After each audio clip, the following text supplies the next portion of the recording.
Yo, what's up everyone? My name is Jet. Welcome back to the episode of Inside Lines. This is a very special video. As you can see, I'm sitting down and it is that time of the year again where we make our 2023 playoff predictions. I know this is a bit later than normal. I don't know if you can tell, but my allergies have been acting up today and yesterday, so I may not sound the best. I also had to deal with schoolwork and other stuff that pushed this video off later than expected, but we are here regardless. Saturday morning, let's go over who will make the championship 4 at Phoenix and who will be crowned the 2023 NASCAR Cup Series champion. Now, of course, when going over who will make their way into Phoenix in November, we have to take a look at the 16 drivers who will be contending for the NASCAR playoffs in the first place. Now, technically, even though Martin Truex Jr. is the regular season champion, William Byron, with all those wins that he collected and stage points, even with that penalty, is tied with Martin Truex Jr. Both sit at plus 29 each. Denny Hamlin in third place, plus 18. Chris Buescher, the number 4 seed after an impressive last 10 race stretch to the playoffs, plus 14. Kyle Busch and Kyle Larson, plus 12 and plus 10 respectively. Christopher Bell, plus 7. Ross Chastain, plus 4.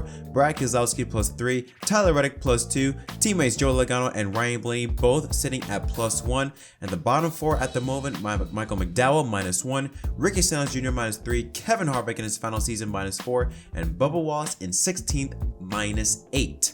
Now, unlike the previous few playoff races where we've had some type of change in the schedule, 1 or 2 races, this time, no change. Round 16 remains beginning Sunday at Darlington with the Southern 500. We then move on to the mile and a half track at Kansas before ending off under the lights Saturday night at the mile and a half Last Great Coliseum at Bristol Motor Speedway. The round of 12, again, mile and a half track of the Texas Motor Speedway. Then we head to the biggest and baddest track in NASCAR, Talladega Super Speedway, 2.66 miles in length, before ending it off for the, as always, tricky and unpredictable Charlotte Roval Road Course. The round of 8, much more tame. Mile and a half at Las Vegas, a mile and a half at Miami, before ending it off with the half-mile short track at Martinsville, and then of course capping off the playoffs as well as the season in general at Phoenix in November to crown our champion. Now, let's start off immediately with the drivers that I think without question are going to move on to the round of 12, and that will be William Byron, Martin Truex Jr., Denny Hamlin. Now, I have him seated number 1 because I think he has a good shot at winning at Darlington. Kyle Larson, Brad Keselowski, and Chris Buescher. We're going to talk about RFK in a little bit down there, but those drivers I think automatically without question are going to advance into the round of 12. Now, especially some people might say, well, why are you so confident Brad Keselowski? With the way that 6 car, especially RFK as a whole, has been running in recent weeks, they've been on fire. Part owner of RFK Racing, Brad Keselowski, the 2012 Cup Series champion. In the last 10 races, even though he has not gone to victory lane, he has come very close. Despite that, he has finished in the top 5 3 separate times, 5 top 10s, a 10.9 average finish, and has had an average running position of 14.7. So yeah, when you compile that, considering how much more momentum they've had in the last 10 races, even though they are just plus 3, as long as they don't have any big time mistakes, they keep their head down and do what they need to do, they will easily make the way into the round of 12. Now, after that, it starts to get a bit sketchy. Now, Christopher Bell, I think, will make it to the round of 12, but he has not had the season that at least we expect. Considering how incredible Christopher Bell had during the playoffs last year by having 2 walk-off races at the Charlotte Roval and Martinsville, I feel like a lot of drivers were, or I should say a lot of people were expecting Christopher Bell to be more competitive in 2023. He did get that win at the Bristol Dirt and has had some solid runs, but just hasn't been the guy that a lot of people were expecting in 2023. Regardless, I think as long as, again, nothing major happens, he'll advance into the round of 12. Now, we got a couple drivers we do need to talk about. That is Tyler Reddick, Joey Logano, and Ryan Blaney. Now, these 3 drivers, again, they're gonna make it based off of talent and speed. The thing that we have to consider is execution, consistency, and that is what these 3 drivers lack. These 3 drivers just does not have consistency. That's not in their name in 2023. Now, in the last 10 races, Joey Logano has had posted 3 top 5s and 5 top 10s. His driver rating, determined when you look at his overall stature from finishes, average running position, and all that stuff, he's had moments where he's nowhere to be found and then is there at the end of the race. But then there's other moments where he's nowhere around and remains like that for the entire race. Again, it's not that consistent Joey Logano that we expect where Yes, he may not be there at the beginning of the race, but he's going to show up at the end. We haven't seen much of that, I feel like, in 2023. Ryan Blaney has just had some horrible luck. We saw moments like that at Nashville. We just got taken out on a restart. We saw at Daytona where he was leading, coming to win stage 1, and then gets sent to the wall head on by Ty Gibbs. He's had an average finish of 21.1 and has scored under 20 in terms of the amount of points he has averaged throughout those the previous 10 races leading up to the playoffs. So yeah, again, I think he's going to make it. When you look at the competition perspective, the drivers he has to face with to make it to the round of 12, again, I think if nothing happens, he will make it, but it's a barely make it. Same thing with Tyler Reddick. Again, they have speed, but they just cannot execute. Michigan was a perfect example. They were in prime position to have at least a top 5 finish, but issue on pit road takes them out of contention. You cannot make those types of mistakes in the playoffs, and that is, I think, the Achilles heel of the 45 team. They have the speed, they have the talent, but they don't have the execution. They cannot finish races, and if you're going to advance into the playoffs to have a shot at Phoenix, you have to execute, and that is the issue that both, especially the 45 and 12, we can also throw in the 22, that have an issue with. But I think when you look at the competition they have to face, as long as nothing outlandish happens, they'll make it into the round of 12. Now let's get into some drivers I think will be automatically eliminated right off the bat. We can throw in Ricky Stenhouse Jr. and Michael McDowell. They're out of the playoffs. No chance they have a shot at making it, which leaves down to a few spots. Now look at the drivers we have left. Bubba Wallace, Kevin Harvick, Kyle Busch, and Ross Chastain. I gotta say, doing this video, this is the hardest playoff grid to predict. Aside from the 2 I just listed right off the bat, this has been extremely competitive and almost even, at least the most even playoff format grid we have seen so far in this style of elimination racing. It's very hard to really make a case for which driver should be out, because they all have had some type of same speed, same season, same bad luck, same whatever. It's really hard to determine who can make it and who cannot. But when we take a look at these 4 drivers, 2 spots remain. One driver that I see making it to the round of 12 is Bubba Wallace. Now, why Bubba? When we look at how he got into the playoffs, he barely made it. He was the only driver in Daytona that needed to make it based off of points, or at least he was the only driver in contention, at least in the sense of he had the final transfer spot. Only 1 spot was available going into Daytona. Bubba Wallace had to deal with that pressure. He managed to execute and get the job done to advance to the playoffs.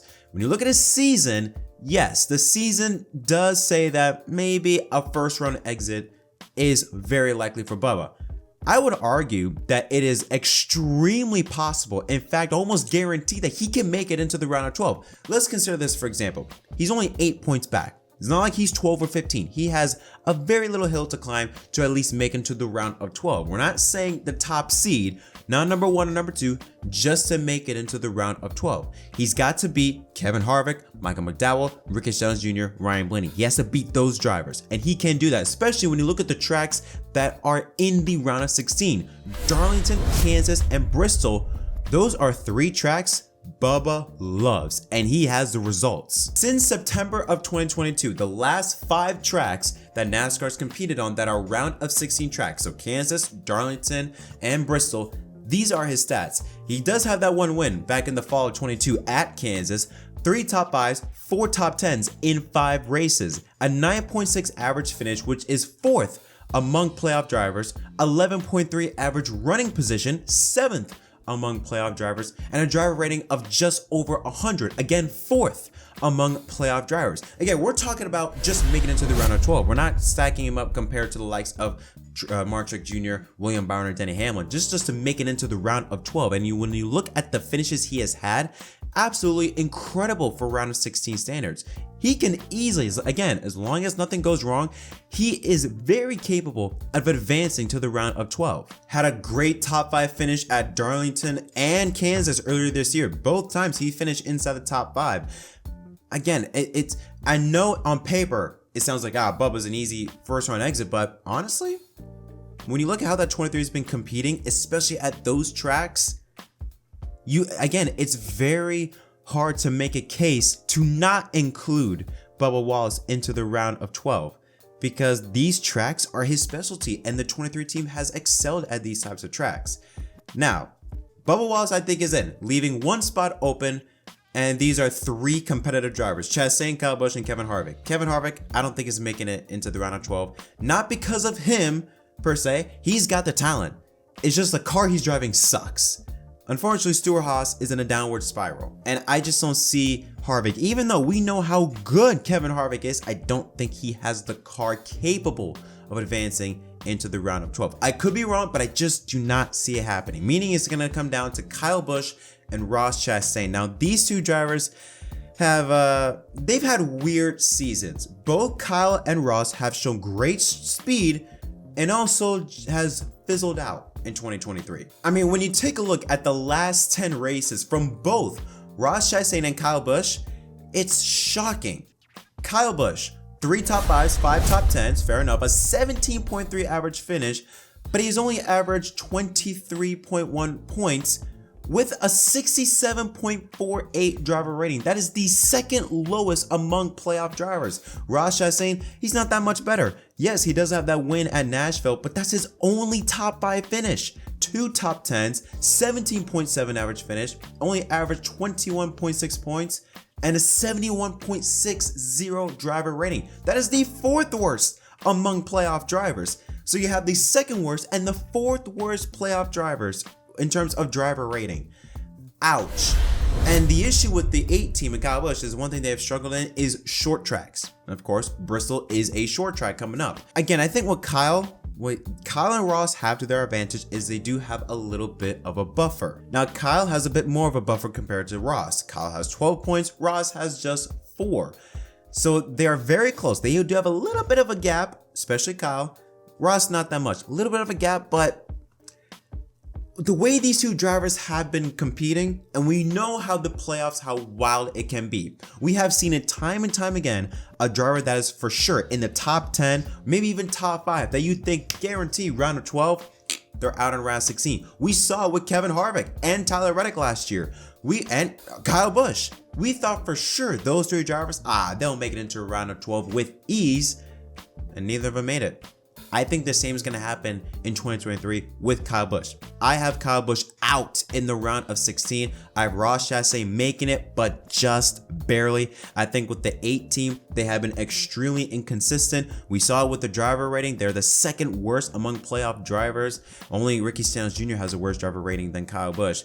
They've had flashes. They did win 3 times. They have had flashes, but you cannot rely on flashes in the playoffs. You have to be, again, consistent. You got to execute. The 8 team can't do that. I think based on the coin flip, I got the 8 team, I should say, out in the round of 16, and I have Ross Chastain just barely making it into the round of 12. Okay, so now that we have our round of 12 set up, let's take a look at the round of 12. Again, similar to the round 16, each track completely different. Again, Texas, Talladega, and the Roval. Of course, Talladega is that outlier, that what the hell is going to happen moments, but we're gonna try and see if we can get through this. So let's get through the drivers that I think will make it with ease, and that is William Byron, Kyle Larson, Martin Truex Jr., and Denny Hamlin. Those drivers, I think they can make it.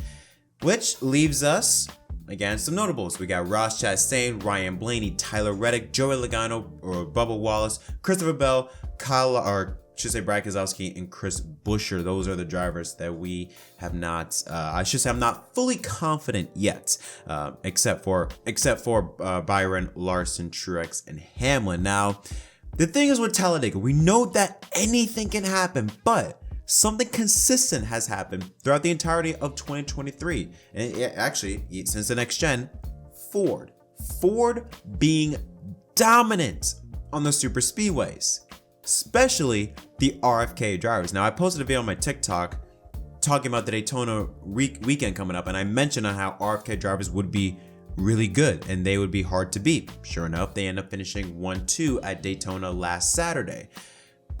I think the same thing is going to happen. I just have this feeling with this 2-wide racing, this new version of super speedway racing for the next gen car, not as chaotic as in years past under the Gen 6 era. Because of that, I think the Fords will be strong, and I do see an RFK driver going to victory lane at Talladega. Because of that, bam, I have Brad Keselowski and Chris Buescher. Yes, I have both Brad Keselowski and Chris Buescher advancing into the round of 8. Why is that? Well, we talked about Brad Keselowski, but let's dive in deep with Chris Buescher. Now, I think he'll make it to the round of 12 because remember, the round of 16, we haven't mentioned this, but last year, both RFK cars were extremely fast. Keselowski had a shot to win until I think he had a tire issue. Chris Buescher did end up going to victory lane, but both drivers were extremely fast at Bristol. They've been fast this season. We talked about Keselowski. Let's get a further analysis with Chris Buescher. In the last 10 races, Chris Buescher has the most wins out of any driver in the playoffs. 3 wins. Michigan, Richmond, and Daytona. 3 top 5s, 5 top 10s, a 9.7 average finish, second of playoff drivers, a 12.1 average running position, third among playoff drivers, and a 95 flat driver rating, again, third among playoff drivers. This is championship-like numbers we're seeing from Chris Buescher. I think Brad Keselowski will win at Talladega, but I see Chris Buescher with the buffer he already has. He's going to keep that momentum going.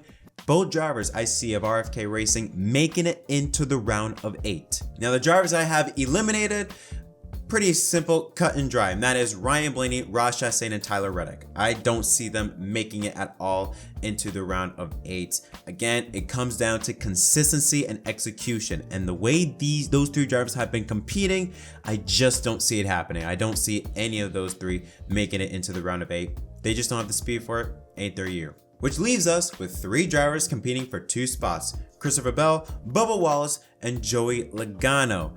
Bubba Wallace, y'all know I love Bubba, but I don't see him making it to the round of 8, mainly because of the Charlotte Roval. We know how much Bubba struggles on the road courses. Even though I gotta say, his run at Watkins Glen, mighty impressive. But it was impressive to hold a 16th spot. We're talking about making it to the final 8 drivers, the top 8. 12th place finish ain't gonna cut it. At least I don't think. So I think he's gonna put up a strong fight. Talladega may work in his favor. We know how good Bubba is on the super speedways, but you can't rely on just Talladega as being your way to make it to the round of 8. Because of that, I have Bubba Wallace out, meaning I got Christopher Bell and Joey Logano into the round of 8. Even though Christopher Bell and Joey Logano haven't had the seasons that I was expecting, I do think based off of experience, I think Bell and Logano will be able to clutch their way into the round of 8, which leaves us the most tame round. Like I said, 2 mile and a half and a short track. And based on the next gen car and the short track package, Martinsville will more than likely be tame. Let's be honest. Last year's race was slightly better, but without the Hail Melon, it would have been viewed as a meh race. So the drivers that I have out in the round of 8, we're going to select off 2 right off the bat. Brad Keselowski and Christopher Bell. Those 2 drivers don't have it. I also have out Joey Logano. Bell, Logano, and Keselowski I have out. I think they have good cars, good runs this season to make it into the round of 8. But again, we're talking about the championship 4. Look at the competition they got. I just can't see it happening. The drivers I have advancing: Martin Truex Jr., William Byron, Denny Hamlin. They are going to be in to the championship 4 at Phoenix. Those 3 drivers have just been on it all season, especially Denny Hamlin late in the run leading up to the playoffs. He has been one of, if not the best driver, average finish driver out of all playoff drivers leading up to Darlington. So because of that, I think they have the speed to make it to Phoenix, which leaves us 1 spot up for grabs. 1 spot between 2 drivers, Kyle Larson and Chris Buescher. I'm not kidding. I really do have it.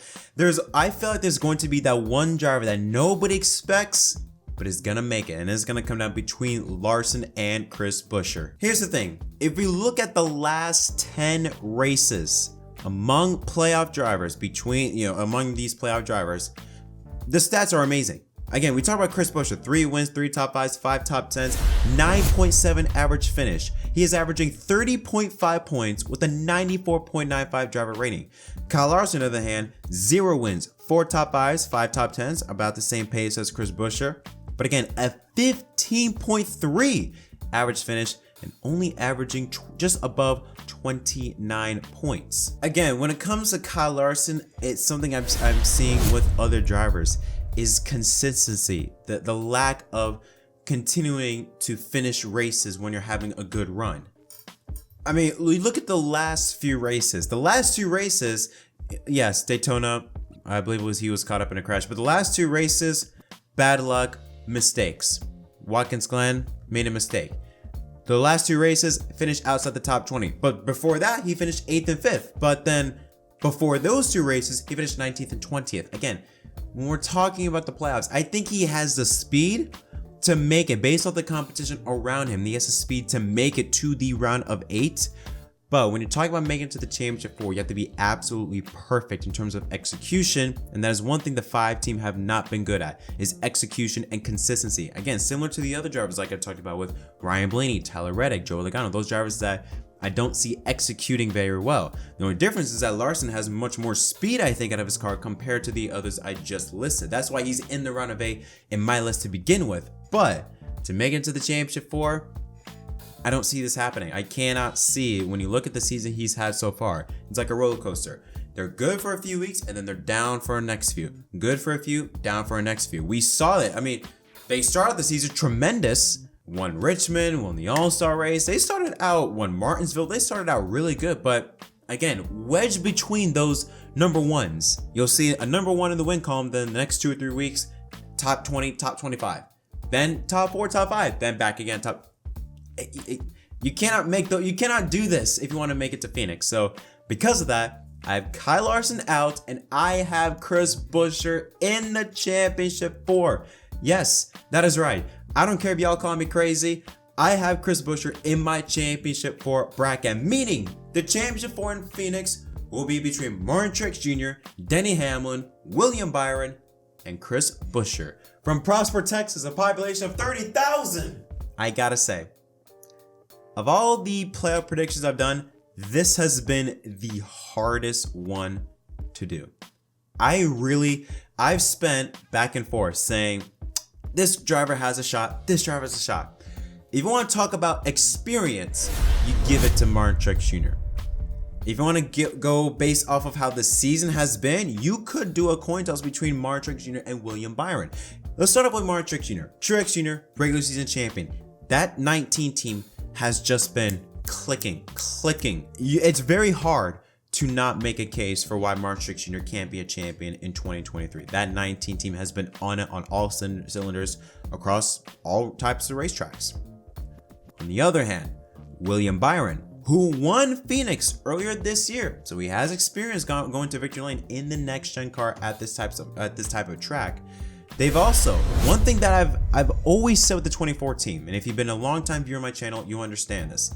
I've always been saying that 24 team with William Byron and Rudy Fugle, they have the potential to make magic together. We saw it in 2021 when they won right off the bat at Homestead. The issue with the 24 team, they haven't been able to back it up in the second half of the season.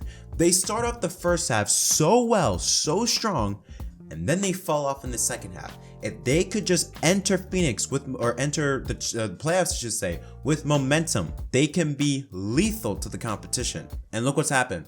The last 2 years under Rudy Fugle, they have fallen. They've broken to pieces in the second half.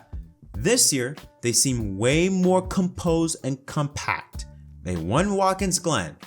Look at what they've done. The last 10 races, they've gone to victory lane twice. They've had 2 top 5s and 4 top 10s. They've had the 5th best average finish out of all playoff drivers, sitting at a 13.7. And they do have a strong, not the best, not the greatest, but a strong driver rating in an 89.60. When you compile that with how strong they have been at the beginning of the year in the first half, compile that with the amount of playoff point buffer they have had, they can make it to Phoenix. I strongly believe that. Compile that with how good they have been on these types of tracks this year, especially, again, winning at Phoenix earlier this year.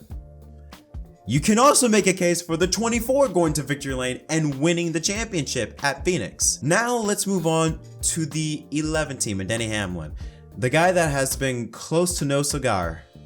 I don't know how many times Denny has been a bridesmaid. He's been a bridesmaid and has been divorced so many times throughout his Cup Series career. I don't even know the stat, but I'm pretty sure this is the 6th or 7th time.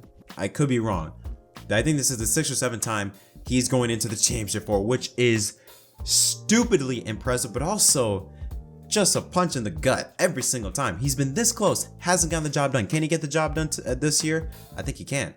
The last 10 races, Denny Hamlin has been the best. Statistically, he's been the best driver of all playoff drivers. He does have that one win at Pocono, 5 top 5s, 6 top 10s. That is the most out of any drivers in the playoffs, 6 top 10s.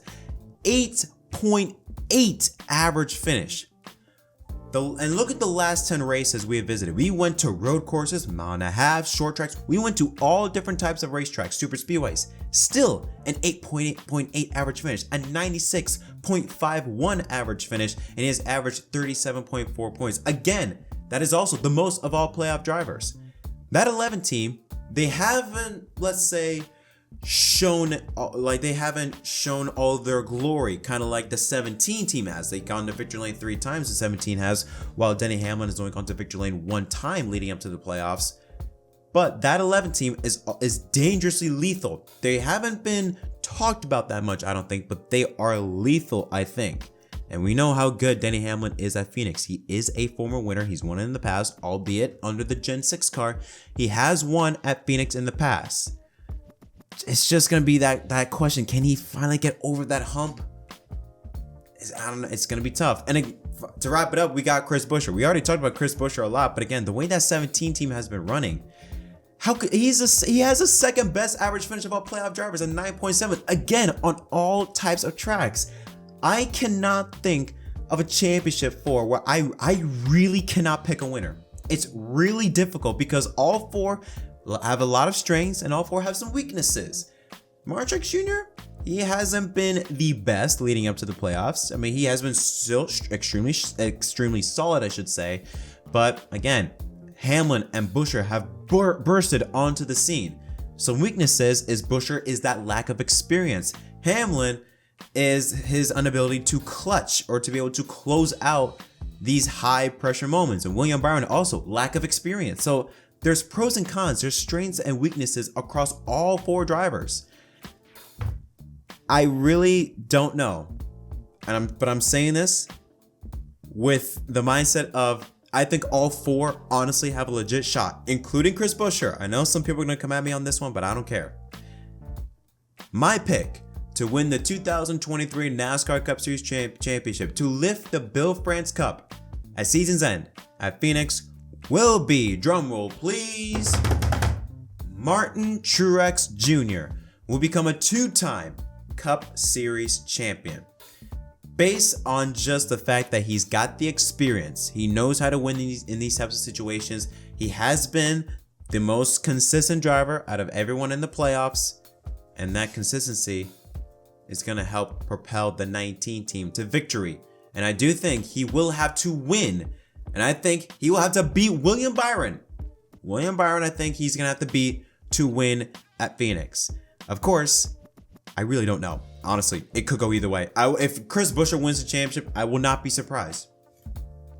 I mean, the playoff format is built for moments like this, for wild, wacky things to happen. So why not? It's also built for surprises or for veterans to fun and close out wins, like a Denny Hamlin maybe, or Martin Truex Jr., or a driver to close out with the most wins of all season in William Byron. Again, it's fair game for all 4 parties, but that is my playoff grid. Take a look. What do you think of it? Let me know in the comment section down below. Thank you so much to Driver Averages, FRCS.com for the fantasy racing cheat sheet, for providing me with the stats and everything I can to be able to predict this playoff grid. I'm excited for the playoffs because it is probably the most evenly stacked playoff field we have seen so far in the NASCAR Cup Series, and I'm excited for it. Make sure you tune in at Darlington tonight, or I should say on Sunday night at 7 p.m. I believe on USA Network for the first race of the NASCAR playoffs at Darlington. I cannot wait for it. Let me know what you think is going to happen in the comment section down below. Don't forget to leave a like and subscribe for more content. Until next time, my name is Jett from MDK. Thanks for watching.